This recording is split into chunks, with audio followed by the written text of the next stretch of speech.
ಸನ್ಮಾನ್ಯ ಅಧ್ಯಕ್ಷರೇ, ಮುಖ್ಯ ಅತಿಥಿಗಳೇ ಹಾಗೂ ನನ್ನ ಸಹೋದರ ಸಹೋದರಿಯರೇ, ನಿರಂಜನ್ ಲಹರಿ ಆಯೋಜನೆಯಲ್ಲಿ ಭಾಷಣ ಸ್ಪರ್ಧೆಯಲ್ಲಿ ನಾನು ಭಾಗವಹಿಸುತ್ತೇನೆ.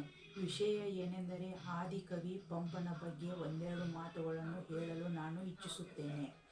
ಪಂಪ ಕನ್ನಡದ ಆದಿಕವಿ ಎಂದ ಪ್ರಸಿದ್ಧರಾದ 10ನೇ ಶತಮಾನದ ಜೈನ ಕವಿಯಾಗಿದ್ದರು. ಅವರ ಕೃತಿಗಳು ಎರಡು, ವಿಕ್ರಮಾರ್ಜುನ ವಿಜಯ ಮತ್ತು ಆದಿಪುರಾಣ ಎಂಬ ಎರಡು ಮಹಾನ್ ಕೃತಿಗಳಾಗಿದ್ದವು. ಇವರನ್ನು ಚಂಪು ಶೈಲಿಯಲ್ಲಿಯೂ ಕೂಡ ರಚಿಸಲಾಗಿತ್ತು. ಇಮ್ಮಡಿಯ ಅರಸೀಕೆರೆಯ ಆಸ್ಥಾನದ ಕವಿ ಕೂಡ ಆಗಿದ್ದರು. ಇವರ ಕಾಲ ಕ್ರಿಸ್ತಪೂರ್ವ 902 ರಿಂದ 955. ಇವರ ತಂದೆ ಭೀಮಪ್ಪ, ತಾಯಿ ಅಬ್ಬಣ್ಣಬ್ಬೆ. ಪಂಪನು ಗದಗ ಜಿಲ್ಲೆಯ ಅಣ್ಣಿಗೇರಿಯಲ್ಲಿ ಜನಿಸಿದರು. ಇವರು ಜೈನ ಕವಿಗಳು ಕೂಡ ಆಗಿದ್ದರು. ಇವರ ಕೃತಿಗಳ ಬಗ್ಗೆ ವಿವರಣೆ ಮಾಡಿ ಹೇಳಲು ನಾನು ಇಚ್ಛಿಸುತ್ತೇನೆ. ವಿಕ್ರಮಾರ್ಜುನ ವಿಜಯ ಮಹಾಭಾರತದ ಕಥೆಯನ್ನು ಆಧರಿಸಿದ್ದು. ಅರ್ಜುನನನ್ನು ಪಂಪನ ರಾಜನಾದ ಅರಸೀಕೆರೆಗೆ ಹೋಲಿಸಲಾಗಿದೆ.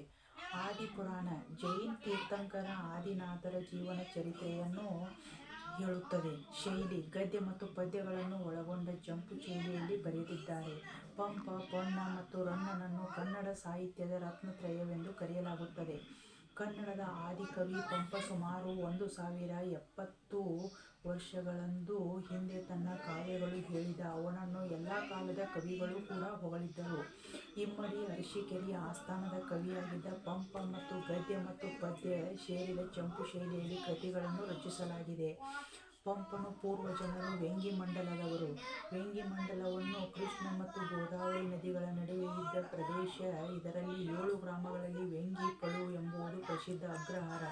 ಪಂಪನು ಪೂಲಿಗೇರಿಯ ತಿರುಳುಗನ್ನಡದಲ್ಲಿ ಕಾವ್ಯವನ್ನು ರಚಿಸಿದ್ದಾನೆ.